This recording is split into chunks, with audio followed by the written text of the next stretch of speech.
네, 사무엘하 두 번째 날 강의, 오늘 사무엘하 6장부터 보도록 하겠습니다. 사무엘하 6장에서는 이 다윗 왕이 이 하나님의 언약궤를 이제 그 블레셋에 가 있는 거를 그 중간에 이 멈춰 있죠. 그거를 이제 예루살렘으로 가져오는 그 이야기가 시작이 됩니다. 6장 1절 보면 다윗이 이스라엘에서 뽑은 무리 3만 명을 다시 모으고 다윗이 일어나 자기와 함께 있는 모든 사람과 더불어 바알레 유다로 가서 거기서 하나님의 궤를 메어오려 하니 그 궤는 그룹들 사이에 좌정하신 하나님의 만군의 여호와의 이름으로 불리는 것이라라고 합니다. 하나님의 궤를 법궤라고도 하고 언약궤라고도 하죠. 법궤라는 것은 하나님의 율법, 그 안에 십계명이 율법의 십계명이 들어 있었기 때문이고요. 언약궤라는 것은 하나님께서 이스라엘 백성과 그 십계명을 통해서 언약 관계를 맺었기 때문에 그 상징 때문에 언약궤라고도 합니다. 근데 또 여기서는 하나님의 궤라고도 하고요. 2절에 나온 것처럼 또 다른 곳에는 여호와의 궤라고도 합니다. 그러니까 하나님의 임재의 상징, 하나님의 이름인 여호와의 임재의 상징이라고 볼 수 있습니다. 길이가 120cm, 1.2m죠. 높이와 길이가 60cm. 그러니까 그렇게 크지 않습니다. 웬만한 그 책상 정도, 그런 아주 작은 책상 정도의 사이즈 직육면체인데요. 그 뚜껑이 순금으로 만들어져 있었습니다. 순금으로. 그리고 그 뚜껑에 그룹이 이렇게 크게 양쪽으로 이렇게 천사의 모양이 있었는데 속죄소죠. 두 그룹을 이렇게 그 뚜껑에 법궤 뚜껑에 새겨 놓아서 그 하나님의 거룩을 상징했죠. 그래서 거룩하지 않은 자가 그 자리에 들어가면 죽임을 당했고요.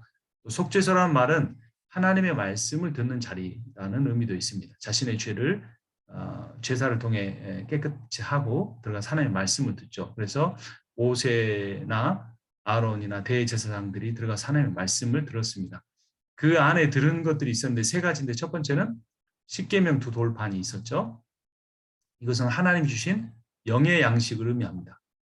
그리고 그 안에 광야의 만나가 있었는데요. 하나님 주신 육의 양식. 아론의 쌍난 지팡이가 하나 들어 있었는데요. 하나님의 구원의 도구를 의미했습니다. 그래서 출애굽 구원과 이스라엘 민족의 시작을 상징하는 것이 언약궤였습니다. 근데 그 언약궤를 홈리와 비누아스라고 하는 악한 제사장들이 전쟁의 도구로 사용하려다 언약궤를 블레셋에 빼앗겼고, 근데 그 언약궤가 블레셋의 그 우상의 상징이었던 다곤을 무너뜨리죠. 그리고 블레셋에 많은 재앙을 가져오자 블레셋이 그 언약궤를 이스라엘로 내보냈습니다. 그리고 그것이 이제 중간쯤에 있는데요. 아비나답의 집에 있었는데 그것을 이제 가져오는 장면이 이제 이 본장의 기록의 내용인데요.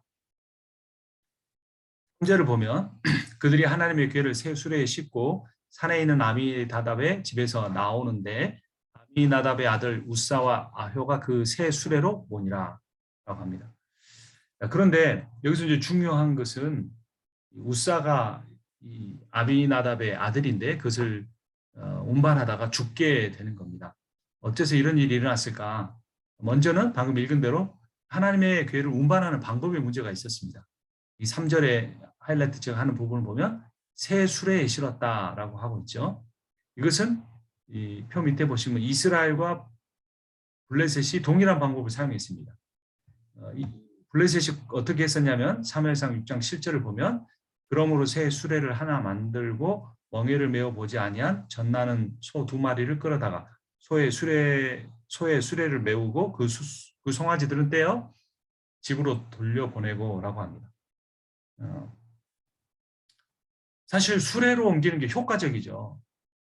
그런데 하나님께서는 이거를 구별된 사람을 통해 레위인 중에 그 언약궤에 매달려 있는 고리에 두 막대를 끼워서 운반해라 이렇게 말씀하셨죠. 구별된 사람 대신 효과적인 도구를 사용하는 것이 왜 지혜롭지 못한가 우리 생각해 봐야 합니다. 교회에서도 참 효과적인 프로그램이라는 게 있죠. 어느 뭐 리고레 목사님이 하신 뭐 40일 뭐 그런 프로그램 이런 것도 있겠고요. 뭐 강남의 S교회에서 하는 어떤 제자 훈련 뭐 이런 게 효과가 있다더라. 그런 가져와 사용하기도 합니다. 그 프로그램 자체가 성경적이 아닐 수도 있지만 좋은 프로그램이라고 할지라도 그 프로그램에 담긴 스피릿이 잊어버리고 그 프로그램만 가져와서 성공하는 경우는 그렇게 많지가 않죠. 그런 효과적인 프로그램보다 인격적인 인내가 필요할 때가 있습니다. 굉장히 오랜 시간 기다려야 할 때도 있고요. 수고해야 될 때도 있고 또 말이 통하지 않은 사람과 대화를 추구해야 하기도 합니다. 그래서 하나님의 일을 할 때 참 효과가 떨어지고 효율적이지 못하다는 생각이 들 수도 있지만 우리는 이것이 효과적인가라기보다 이것이 하나님이 기뻐하시는 방법인가에 우리가 집중해야 합니다. 그래서 이 본문에서는 너무나도 적나라하게 우사라고 하는 하나님의 사람의 죽음을 통해 효과만을 쫓는 사람들의 그 끝이 어떤가를 보여줍니다. 또 하나 세술에 싣고 갔다는 이 문제 말고 또 문제가 있습니다. 4절에 보면 그들이 산에 있는 아비나답의 집에서 하나님의 궤를 싣고 나올 때 아효는 궤 앞에서 가고라고 합니다. 하나님의 궤가 앞서는 게 아니라 사람이 앞서는 거죠. 아비나답의 두 아들이 있는데 우사와 아효인데 아효가 앞에서 갔던 겁니다. 자, 그런데 블레셋 사람들 어떻게 했는가 보죠. 아까 세술에는 블레셋 사람과 똑같은 방법이었는데 사무엘상 6장 9절을 보면 보고 있다가 만일 궤가 그 본 지역길로 올라가서 벳세메스로 가면 이 큰 재앙은 그가 우리에게 내린 것이요 그렇지 아니하면 우리를 친 것이 그의 손이 아니요 우연히 당한 것인 줄 알리라 하니라. 자, 어미소가 젖을 떼지 않았어요. 어미소에게 젖을 떼지 않은 송아지에게 수레를 몰게 하고 어미소는 집으로 돌려보냈어요. 그러면 그 아기소를 그 새술에 묶을 때 그 아기소가 어디로 가겠습니까? 동물의 본성상 전 냄새가 나는 그 어미소가 있는 곳으로 가겠죠. 그런데 이 사람들은 그 어미소에 가지 않고 벳세메스로 가면 동물의 본성을 이겨내고 벳세메스로 가면 이 재앙은 그가 즉 하나님이 내리신 것이다라고 한 겁니다. 그리고 언약궤 앞에서 어떤 일도 하지 않았어요. 의도하지 않았어요. 그냥 맡겨놓은 겁니다. 그래서 그 소가 본성을 거슬러 갈 수 있도록 하나님이 역사하실 수도 있다라는 하나님의 일하심의 여지를 남겨둔 것입니다. 그런데 이 아효는 하나님의 궤 앞에서 갔죠. 끌고 간 거예요. 소를 끌고 간 거죠. 그러니까 하나님을 끌고 가는 그런 상징입니다. 더군다나 그 정작 죽음을 당한 우사는 어떻게 했는가? 6절 말씀을 보면 그들이 나곤의 타작마당에 이르러서는 소들이 뛰므로 우사가 손을 들어 하나님의 궤를 붙들었더니 라고 합니다. 만약에 제가 그 상황이 있었다면 어땠을까요? 하나님의 궤, 이스라엘 종교의 상징이자 하나님의 상징인데 소가 이렇게 뛰면은 궤가 떨어질 수도 있고 붙잡는 게 인간의 본성상 맞을 겁니다. 그런데 하나님께서는 우사를 죽였어요. 성경 기자가 그 궤를 붙들었기 때문에 우사가 그냥 죽었다라고 하지 않고 하나님께서 치셔서 죽었다라고 아주 정확하게 그 해석을 합니다. 자, 그럼 이건 성경적 근거를 한번 보죠. 민수기 4장 15절을 보면 진영을 떠날 때 아론과 그의 아들들이 성소와 성소의 모든 기구 덮는 일을 마치거든 고앗 자손들이 와서 매일 것이니라. 그러나 성물은 만지지 말라. 그들이 죽으리라. 성물을 만지지 말라 했어요. 그러니까 다른 성물, 뭐 제사 기구도 담당자가 아닌 사람이 만지면 죽었어요. 그런데 그리고 고앗 자손만 낼 수 있었죠. 그런데 이 언약궤는 다른 성물보다 차원이 다른 하나님 임재를 상징했어요. 그러니까 만져서는 안 됐던 겁니다. 자, 여기 또 보죠. 역대상 15장 13절에 이 우사의 죽음을 해석합니다. 전에는 너희가 매지 아니하였으므로 우리 하나님 여호와께서 우리를 찢으셨으니 이는 우리가 규례대로 그에게 구하지 아니하였습니다 하니. 그래서 이 전에라는 것은 지금 우사의 사건이죠. 그때 메고 가지 않았기 때문에 하나님께서 찢으셨다라고 이야기를 합니다. 그리고 또 하나의 힌트가 7절에 보면 우사의 죽음을 묘사하는 7절을 내면 보죠. 여호와 하나님이 우사가 잘못함으로 말미암아 진노하사 그를 그곳에서 치시니 그가 거기 하나님의 궤 곁에서 죽으니라. 여기서 잘못함으로라는 표현이 있죠. 잘못함으로. 잘못함으로가 히브리어로 뭐냐면 샬입니다. 샬. 샬이라는 단어는 경홀히 취급하다라는 의미를 갖고 있습니다. 그러니까 인간적인 반사신경으로 그걸 잡은 게 아니라 하나님에게 흔들리네. 이거 이러면 안 되잖아. 그럼 탁 잡은 겁니다. 물건 취급을 한 거예요. 우사의 잘못은 경홀히 취급한 겁니다. NIV는 이거를 어떻게 번역하면 inerrant act라고 합니다. 경외심이 없이 행동하다라는 거죠. 그 도구 취급한 겁니다. 짐짝, 괴짝 취급한 겁니다. 참 아이러니해요. 아비나답의 집에 30년을 있었어요. 우사가 몇 살인지 정확하게 알 수는 없지만 30년 동안 지켜본 언약궤를 짐짝 취급했다는 괴짝 취급. 그럼 우리가 신앙생활을 교회에서 집사, 권사, 장로 또는 목회자로 30년을 하나님을 섬기는데 하나님을 어떻게 대하느냐.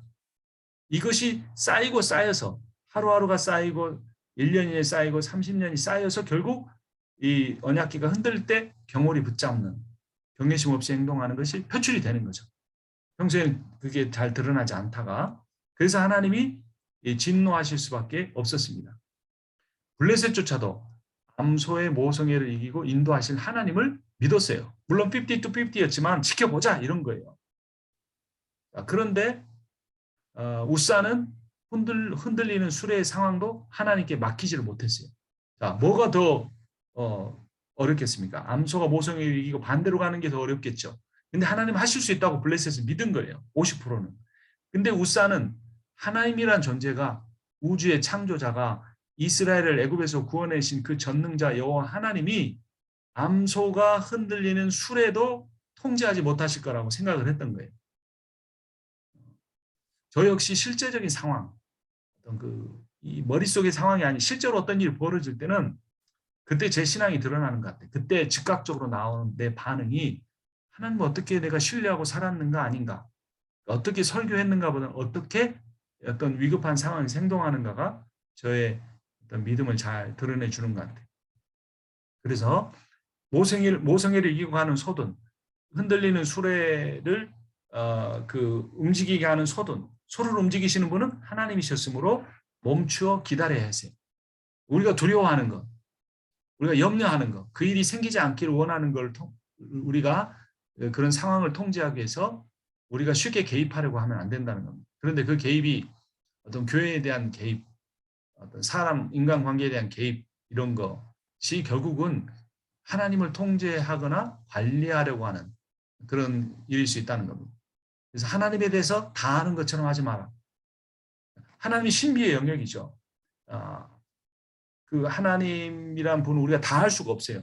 성경이 하나님을 계시하는 책이지만 하나님이 구원에 필요한 부분만을 우리에게 보여주신 것이지 성경에 하나님에 대한 모든 게 들어있지 않아요. 그런데 문제는 인간이 어떤 교리를 만들거나 신학을 만들 때 인간의 논리로 완벽하게 하려고 하기 때문에 부족한 것은 인간의 상상력과 그 시대적 상황과 자신의 한계를 인간의 지식으로 메꿔버리려고 하는 거예요.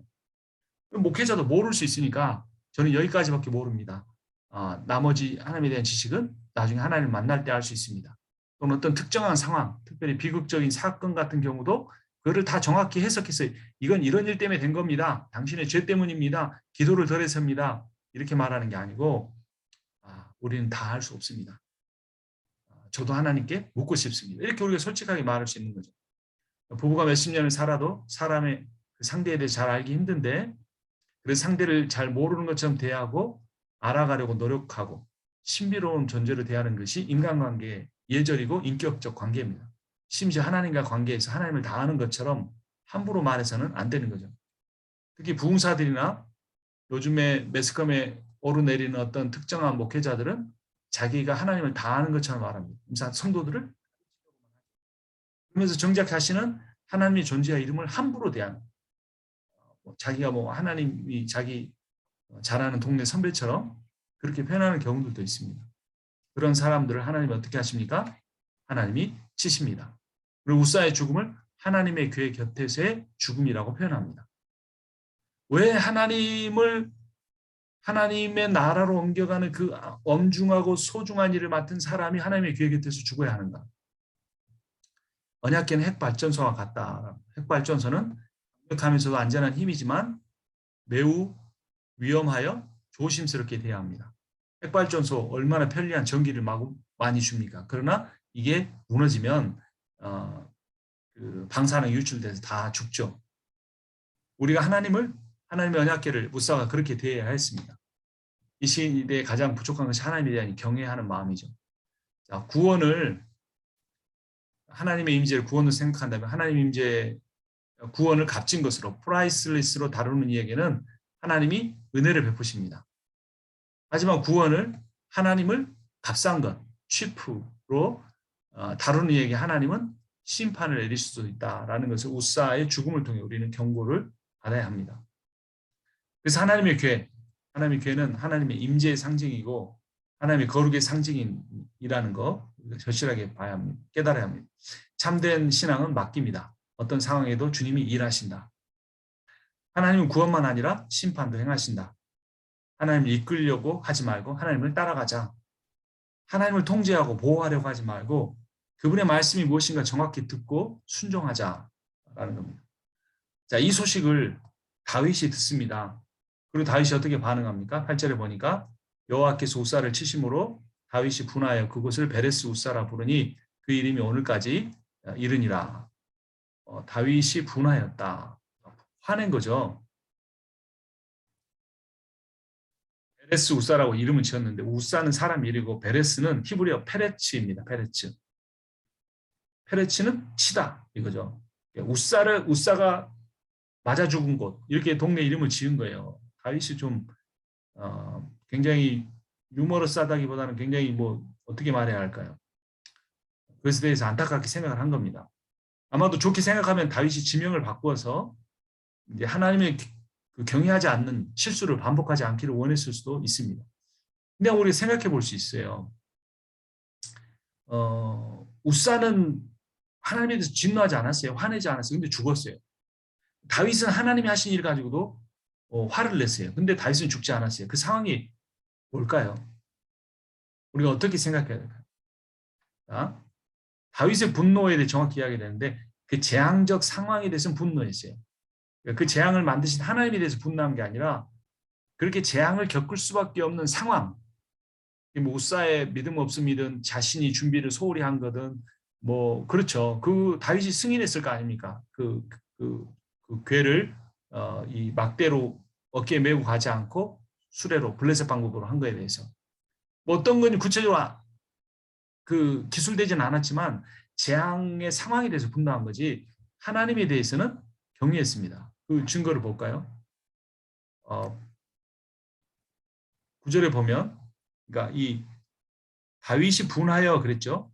죽은 거에 대해서 그렇게 생각했습니다. 그런데 9절에 보면 다윗이 여호와를 두려워하여 그랬습니다. 두려워하여. 하나님에 대해서 분노한 게 아니고 그 두려워하는 하나님의 존재를 자신이 잘 몰랐고 우사가 몰라서 죽을 수밖에 없게 된 그 상황에 대해서 분노한 거죠. 항상 목사라고 해서 장로라고 해서 신앙인이라고 해서 허허 웃기만 해서는 안 된 거죠. 이 시대에서 우리는 시대에 대해서 때로는 분노해야 합니다. 왜 이렇게 가난한 자들이 계속 힘들게 살아야 하는 세상이 되는가 분노해야 됩니다. 때로는 적합한 방법으로. 왜 이렇게 하나님의 이름이 함부로 사용되는가 우리는 분노해야 합니다. 왜 하나님의 방법을 사용하지 않는 사람들이 더 잘 되고 그런 상황에 대해서 우리는 분노해야 합니다. 하지만 하나님에 대해서는 다윗처럼 두려워해야죠. 그래서 이 두 차이는 뭐냐면 우사는 하나님을 의식하지 않았고 다윗은 하나님을 의식했습니다. 어떤 사람은 굉장히 예의 바르고 종교적인 사람이지만 하나님과 관계가 없는 사람이 있어요. 교회를 나오는데. 그런데 어떤 사람은 자꾸 실수도 해요.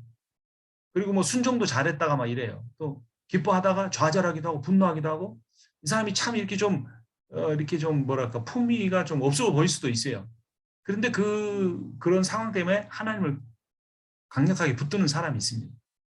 전자는 우사와 같은 사람이고 후자는 다윗과 같은 사람입니다. 자, 우사의 죽음을 통해서 우리가 한 번 더 받을 수 있는 교훈은 뭐냐면 하나님은 택한 자가 순종하지 않거나 거룩하지 않을 때 실패와 좌절을 통해 자기 잘못을 깨닫고 돌아오게 하십니다. 그런 의미에서 고난이 축복이라고 할 수 있습니다. 우사의 죽음은 안타깝지만 그 한 사람의 죽음을 통해 이스라엘 공동체가 깨달아야 할 어마어마하게 큰 교훈이 있는 것이 바로 축복인 거죠. 자, 일단 여호와의 교회 운반 작전이 중지됩니다. 그리고 그 언약궤가 오베데돔 사람의 집에 갑니다. 여호와의 궤가 가드 사람 오베데돔의 집에 석 달을 있었는데 그런데 반전이 일어납니다. 여호와께서 오베데돔과 그의 온 집에 복을 주시니라. 어떤 복을 받았을까요? 11절에는 안 나오지만 역대상 26장 여기 쭉 보면 그 오베데돔의 아들들은 해갖고 쭉 나오는데 8명의 아들을 낳습니다. 근데 그 이유를 분명히 여기다가 묘사를 합니다. 이는 하나님이 오베데돔에게 복을 주셨습니다. 언약궤가 왔고 그 언약궤의 임재 가운데 계신 하나님이 복 주셨다. 분명히 이 역대상 26장이 서술을 합니다. 그래서 우리에게 또 질문이 하나 생깁니다. 여기 12절을 한번 더 먼저 보면 어떤 사람이 다윗 왕에게 이러하되 이제 보고를 합니다. 석 달 동안 있으면서 이런 일이 있었다. 뭐 천천히 나왔겠지만 여호와께서 하나님의 궤로 말미암아 오베데돔의 집과 그의 모든 소유에 복을 주셨다. 이건 이제 자세히는 안 나왔지만 석 달 동안 기적이 일어난 것 같아요. 어마어마한 일들이. 그래서 여호와의 궤 때문에 그 궤와 30년을 함께했던 우사는 죽었지만 궤와 단 3개월을 함께한 오베데돔은 복을 받았습니다. 그리고 그 궤를 처음으로 만난 다윗은 여호와의 궤로 인해 춤을 추었습니다. 그래서 하나님은 어떤 공식이 아니에요. 다른 종교는 하나님의 공식입니다. 왜냐하면 율법 종교이기 때문에 인간이 선행을 하면 복받고 그래서 타 종교들은 굉장히 또 이단 중에 어떤 것은 기독교인들보다 훨씬 더 자상하고 따뜻하고 공동체를 이루고 배려하고 이래요. 율법 종교니까. 그렇게 안 하면 구원 못 받는다고 하니까. 근데 아이러니컬하게도 개신교는 은혜의 종교임을 이야기하면서 구원은 한번 자기가 신앙 고백하면 끝나고 절대 흔들리지 않는다 그래서 그런지 아주 이기적으로 살아가는 경우들이 전체 비율로 보면 더 많고 사람들이 그렇게 보통 이야기를 합니다. 꼭 그게 맞는지 안 맞는지 모르겠지만 자 그래서 이걸 우리가 알아야 되는데요. 하나님은 누구에게인가는 복이 되시고 누구에게인가는 심판이 되실 수 있다라는 겁니다. 하나님을 신학 공식이 아니고 인격으로 대해야 한다는 겁니다. 공식이 되면 하나님이 쉬워져요. 율법이 되면. 율법을 지키는 게 어려운 것 같지만 더 쉽습니다.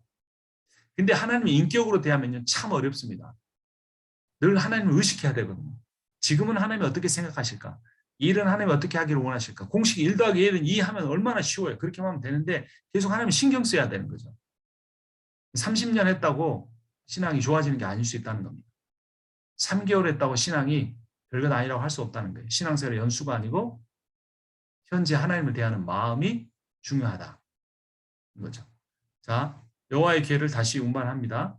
그래서 궤를 매는 율법의 방식을 취해서 메고 가죠. 12절에 보면 자, 6걸음을 갑니다. 불완전수를 채우고 완전수 7걸음째 하나님의 뜻을 기다리는 방식. 그 구절 한번 읽어볼까요? 여호와의 궤를 맨 사람들이 6걸음을 가매 다윗이 소와 살진 송아지로 제사를 드리고 이제 아주 조금씩 가면서 하나님과 인격적 교제도 하고 율법의 내용을 따라서 그들이 갑니다. 드디어 이제 그렇게 해서 언약궤가 이제 오베데돔의 집에서 이 다윗의 왕궁으로 옵니다. 그때 다윗의 반응이 14절에 보면 다윗이 요 앞에서 힘을 다하여 춤을 추는데 그때 다윗이 배 에봇을 입었다라고 합니다. 다윗이 힘을 다해 춤을 췄다. 다윗이 왜 춤을 췄을까요? 백성들을 통합하기 위한 정치적인 제스처, 왕이니까 그럴 수도 있죠. 왜냐하면 이스라엘은 신정 국가였고 다른 나라들도 그랬지만 여기는 더욱더 강력한 신정 국가였으니까 여호와 임재를 상징하는 언약궤까지 왔으니까 이제 정말로 다윗은 유다의 왕만이 아니라 나머지 11지파를 통합하는 진짜 우리 이스라엘의 12지파의 진정한 왕이시다. 이게 이제 온 국민들 앞에 백성들 앞에 이제 보여지는 거잖아요. 보여지는 거. 그래서 여기서 춤을 출 때 이게 하나의 정치적인 제스처라고 해석하는 신학자들도 있습니다. 또 어떤 해석은 하나님의 신비한 힘, 어떤 종교적인 힘, 이걸 교회를 통해서 통제하려는 어떤 종교적 신들림. 그러니까 뭐 무당이 내는 사람 막 춤추잖아요. 제 아는 분도 한국에 가서 오살리 기도원에 가서 집회를 이렇게 찍으셨는데, 저는 아직도 그렇게 그런 춤을 추는지는 참 신기하게 봤습니다. 한 1,000명 가까운 사람들이 이 두 손을 들고 이 바닥에서 한 30cm씩 뛰더라고, 손을 든 채로. 근데 저는 그게 굉장히 신령하게 느껴지는 게 아니라 조금 카리스마틱하게 보이긴 하지만 좀 무섭더라고요. 그분들이 약간 중년 나이였는데도 어떤 힘이 그들을 그렇게 뛰게 할까? 물론 거기서는 간절한 마음으로 와서 기도하려는 분들도 있겠지만 그 사운드와 앞에 밴드와 찬양과 계속 반복되는 그 박자 속에서 종교적 신들림이 있을 수 있는 겁니다. 다 그분들이 그랬다는 건 아니지만 그런 게 아니었다는 거죠, 다윗은. 다윗의 인생을 보면 평생 쫓겨다녔습니다. 아둘람 동굴에 피신했고요. 이방인 왕 앞에서 미친 척하고 침을 흘리고 미친 척했어요. 살아남기 위해서. 그때마다 늘 함께 하셨던 하나님. 이제 그 하나님을 그가 마음속으로 믿고 따르고 왔지만 이제 그 하나님의 임재에 상징하는 언약궤를 직접 만나니 이 다윗의 마음이 정말 기쁨으로 가득했던 거죠. 그래서 그 임재의 상징 앞에서 인격적으로 뛰노는 하나님의 자녀의 모습이었습니다.